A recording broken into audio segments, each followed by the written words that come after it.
তোরা যখন আমি মাওলার দরবারে মাথাটারে নত করিয়া নিজের গুনাহ ভুলগুলা স্বীকার করিয়া যখন আমি মাওলারে মালিক কইয়া ডাক দাও, মান জাআনি মান তাকাররাবা ইলাইয়া তালাক্কাইতাহু মিন বাঈদ, যখন কোন বান্দা বান্দি ভাঙ্গা দিল নিয়ে আমার দরবারে উপস্থিত হইয়া যায়, দিলটারে ভাঙিয়া দেয়, দিলের ভিতরে অনুশোচনা সৃষ্টি হইয়া যায়, আমি মাওলারে ডাকাডাকি শুরু করে, মালিক ভুল করছি, অন্যায় করছি, আর কোনদিন করব না। তালাক্কাইতাহু মিন বাঈদ, আমি মাওলার আরশটা গরম হইয়া যায়, আমি আর নিজের জায়গায় থাকতে পারি না, দৌড়াইয়া যাইয়া তোদেরকে রহমতের কোলে না লইয়া পারি না। কাজে আমার মাওলা বড় দয়ার মাওলা, আমার মাওলা বড় মায়ার মাওলা।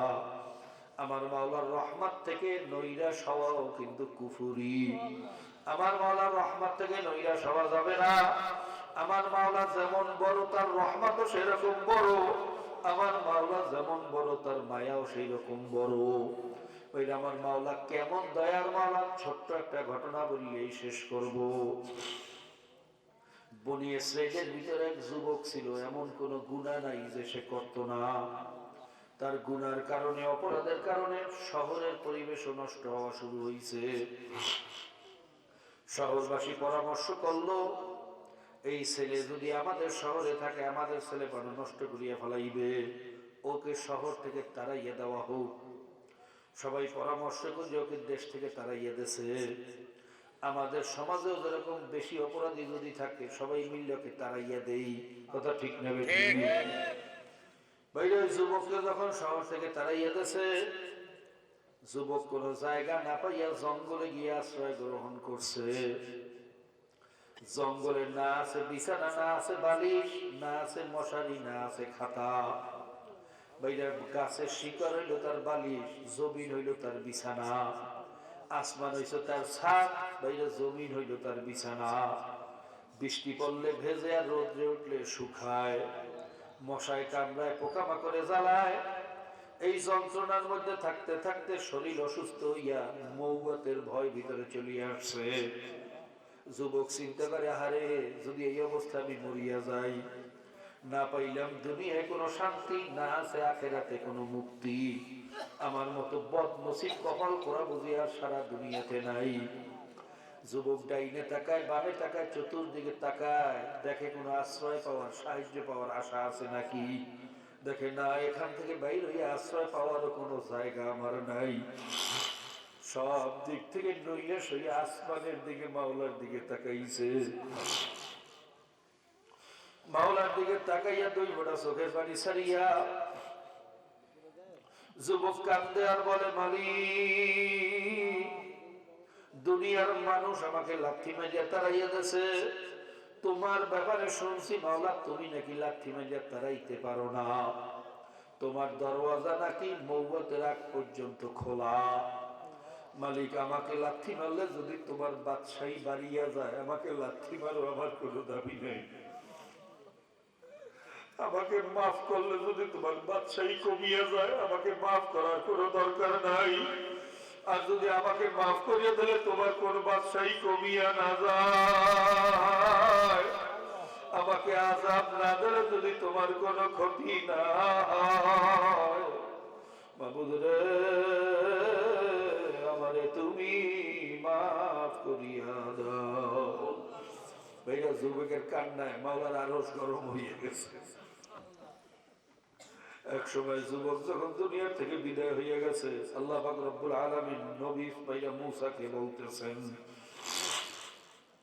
হে নবী মূসা যাও, জঙ্গলে আমার এক দোস্ত মারা গেছে, তার জানাজা পড়ো এবং শহরে এলান করিয়া দাও, এই জানাজায় যে শরীক হইবে তাকেও মাফ করিয়া দেওয়া হবে। ভাইয়া মূসা আলাইহিস সালাম যখন ঘোষণা দিলেন, জঙ্গলে যাওয়ার পাল্লা শুরু হয়ে গেছে। কার আগে কে জঙ্গলে যাইবে, জীবনের সমস্ত গুনাহ মাফ হওয়ার সুযোগ আর কোনদিন পাই না, না পাই, সবাই জঙ্গলে ছুটছে। যাইয়া দেখে তো সেই যুবক যাকে আমরা শহর থেকে তাড়াইয়া দিছিলাম। শহরবাসী বলে, নবী মূসা আপনি কি বললেন আর আমরা কি দেখতেছি? এ তো অত্যন্ত বদকার, মাওলার দুশ্মন, বড় খবিস। এই খবিসের জানাজা বললে আবার গুনাহ মাফ হবে, আমাদের বুঝে আসে না। মুসা আলাইহিস সালাম মুশকিলে পড়ে আল্লাহর কাছে প্রশ্ন করলেন, মালিক তুমি বললা তোমার দোস্ত শহরবাসী সবাই সাক্ষী দিল তোমার দুশমন, ঘটনা কি আমি তোর কোন মারেফাত বুঝতে পারলাম না। আল্লাহ পাক রব্বুল আলামিন বলেন, হে নবী মুসা, আমিও সত্য বলছি, শহরবাসীও সত্য বলছে। ও আমার দুশমন ছিল, ঘটনা সত্য। যখন মুসিবতগ্রস্ত হইয়া চতুর্দিকে সাহায্য তালাশ করিয়া ফায়ারা ইউমনাহু ফালাম ইয়ারাহু করিবান ওয়ালা বাঈদা, ও ডাইনে তাকায় দেখে আমি মাওলা ছাড়া কোনো রাস্তা খোলা নাই। ফায়ারা ইউসরাহু ফামা রাহু করিবান ওয়ালা বাঈদা, ও বাম দিকে তাকায় যখন দেখে আমি মাওলা ছাড়া আর কোনো রাস্তা নাই। সব দিক থেকে ঘুরিয়া ফিরিয়া যখন আমার বান্দা আমার কাছে আসছে,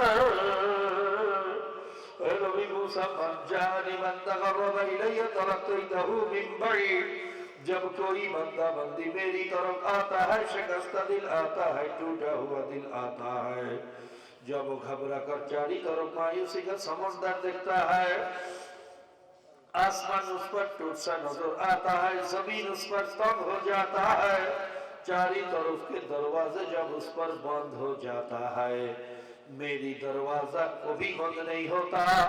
সবাই যখন দরজা বন্ধ করিয়া দেয়, আমার দরজা তখনও খোলা। আমি দরজা বন্ধ করতে জানি না। হে মুসা, আমি মাওলা বড় দয়াল মাওলা। হে মুসা, তুমি আরো জানিয়ে রাখো, ও তো তঙ্গি দেলওয়ালা ছিল, ছোট দেলওয়ালা, শুধু নিজের জন্যই ক্ষমা চাইছে। ওর ক্ষমা চাওয়ার পদ্ধতিটা আমার কাছে এত ভালো লাগছে।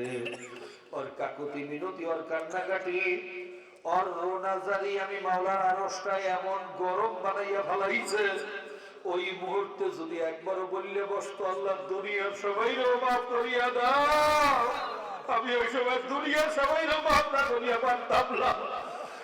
ওই মুসা, আমি তওবা করতে আর বান্দাদের কান্না সহ্য করতে পারি না। আমার রাগের উপরে আমার রহমত প্রাধান্য পাইয়া গেছে রে মুসা। আমি মাওলা বড় দয়ার মাওলা। কাজী বাবা, আমার মাওলার দয়ার কথা আমার বুঝাইয়া বলার যোগ্যতা নাই। আমার মাওলা যেমন বড়, তার দয়াটাও সেই রকম বড়। আমার মাওলা যেমন বড়, তার জান্নাতও সেই রকম বড়। আমার মাওলা যেমন বড়, তার জাহান্নামও সেই রকম বড়। আমার মাওলা সব বড়, সব বড়, সব বড়। কাজী ভাই, আমার মাওলার বড়াইয়াতের উপরে ভরসা করিয়া, দয়ার উপরে ভরসা করিয়া একটু মাওলার কাছে তওবা করার মাপ চাও। যদি তওবার মতো তওবা করতে পারেন, খোদার কসম খাইয়া বলতো ভুল হবে না, আমার মাওলা খালি এতে ফিরানের মতো মাওলা না। কাজী ভাই, আপনারা আমার জন্য দোয়া করেন, আমিও দোয়া করি। সারা জীবন ইসলামের বিরোধিতা করছি, ইসলাম মুসলমানকে অপমান করছি, বিরোধিতা করছি। আজকে খাস তওবা করিয়া যাও। আমি বিশ্বাস করি আমার মাওলা একজনকেও খালি হাতে ফিরাইয়া দেবেন না। প্রত্যেকের জন্য দোয়া করেন, আমার জন্য দোয়া করেন, আমিও দোয়া করি। আল্লাহুম্মা